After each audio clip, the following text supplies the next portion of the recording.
Hi everybody and welcome to Heel Heat. My name is George Coles, and on this episode we're walking in Memphis. Topic of this Walking in Memphis, USWA from August 1st, 1992. Now if you haven't seen any of my videos before, I grade everything on a 1 to 5 scale, 1 being the worst, 5 being the best. For Walking in Memphis, we basically consider from commercial break to commercial break. All one segment is graded together. With that being said, let's jump right in. We start off with a highlight video of Jeff Jarrett and Jerry the King Lawler going up against the Moondogs. This team would be Spot and Cujo with their manager Richard Lee. The stipulation being if Lawler and Jarrett won, they got to cut Lee's hair, which they did end up winning, and they did end up shaving his head. As you can see, I just recently lost a similar match. That's followed up with an in-ring promo with Richard Lee and the Moondogs. He has a Moondogs like green neon hat on with an obvious wig under it, saying that he went down to Louisiana and a voodoo practitioner gave him his hair back. Pretty cool.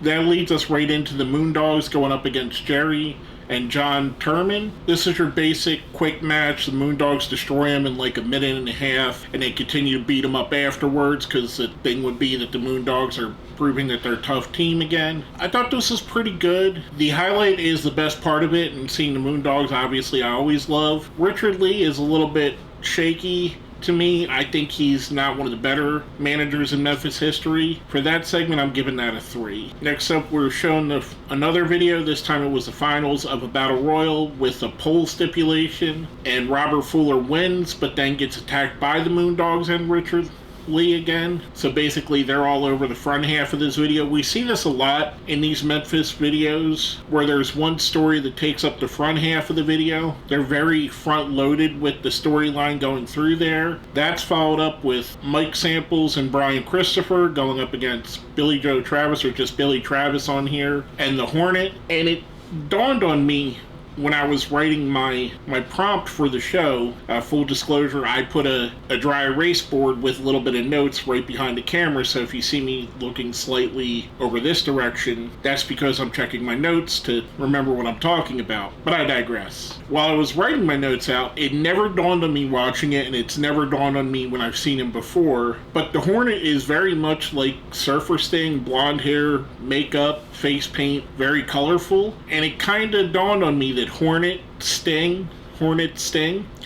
I know they were probably doing it obviously here, it just, my brain never put 2 and 2 together. Samples and Christopher pick up the win when Laura Davenport comes down and sprays Travis in the face with some hairspray. For that segment, I'm giving that a 4. I like this match better. Again, I like the highlights. The highlights are always going to be good because they're coming from the main shows from the Memphis Coliseum. That's followed up with a promo for a debuting Reno Riggins. Reno kind of stumbles over the promo here. It goes into a match with him versus Bert Spears. He says he's faced Bert Spears in Japan. He's a tough wrestler. I've never heard of Bert Spears before, so this was basically another highlight match. Most of these matches are going to be highlight type squash matches. That's kind of why we consider the whole segment, because if we were grading the matches themselves aren't much to write home about. It's the whole package of what they give you. The promos, the videos, the highlight reels. All that makes the show better. Reno Riggins picks up the win here. Then we go into a video with Mike Samples versus Eric Embry. I kind of wish we had more of Eric Embry here. He's one of those guys to me that's kind of like a hidden gem where not a lot of people talk about him, but I thought he was awesome. For that segment,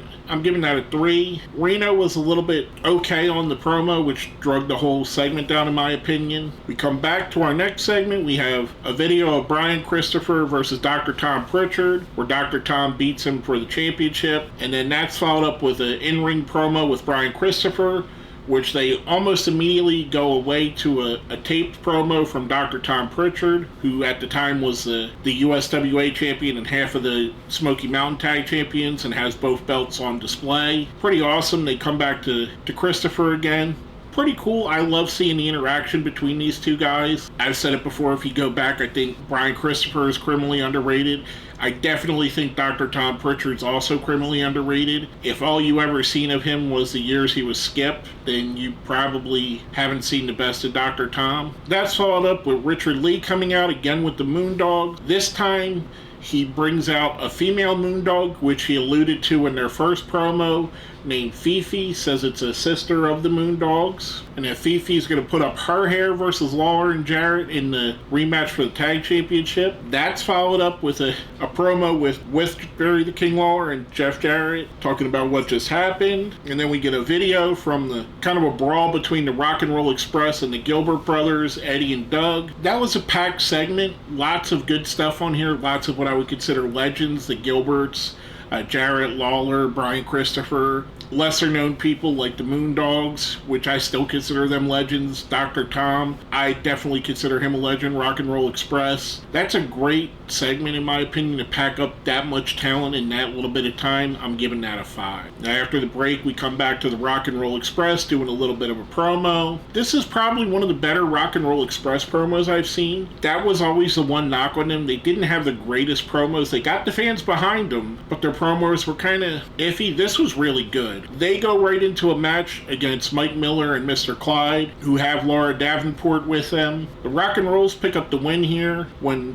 Laura Davenport gets involved, and then Jacqueline comes out because they're obviously in a feud at this point. Jacqueline's Miss Texas here. I always call her Jacqueline because in my mind that's what I think of her when I see her. It's so ingrained now, kind of like if I go back and watch videos of the Giant, I still call him the Big Show because it's so ingrained in my head that he's the Big Show. That's followed up with a promo with the Gilbert brothers. Again, another great segment. We get to see the Rock and Rolls, the Gilbert brothers, who were in a feud with each other at the time, Jacqueline, or the future Jacqueline, Miss Texas. I thought this was another great segment. I'm giving this a 5 as well. Next up we have what was probably just a time filler. One of the matches must have ran short because they just put out a bunch of faces to do a quick promo. We have Reno Riggins, the Candyman, the Hornet, and Jacqueline. I'm going to keep calling her that, so just let me call her Jacqueline. This was okay at best. Out of all of them, Jacqueline was probably the best of the promo. The rest were kind of underwhelming. It was a little short segment, so I'm giving that one a 2. I could have done without it. Then we go into the main event of the show. We have the Gilbert brothers going up against Jerry the King Lawler and Jeff Jarrett. That's a pretty good match. It gets to the end and the women get involved again. Laura Davenport, Miss Texas, I said her name right, and this time Fifi gets involved as well. So that's what we go off the air with. That is the ending segment before they do their final goodbye. So for that, I'm giving that match a 4. I thought it was really good. Something about watching Eddie Gilbert and Jerry Lawler in these matches, even though that they weren't much of anything, they knew how to make them really enjoyable. Just a really fun match. Overall, the show had some ups and downs, some things I really liked, seeing all the legends here, some things that were kind of iffy, some of the promos, but I did thoroughly enjoy it. It is one that I would recommend going back and watching, and if you want to do that, there is a link to the video I reviewed for this right in the description.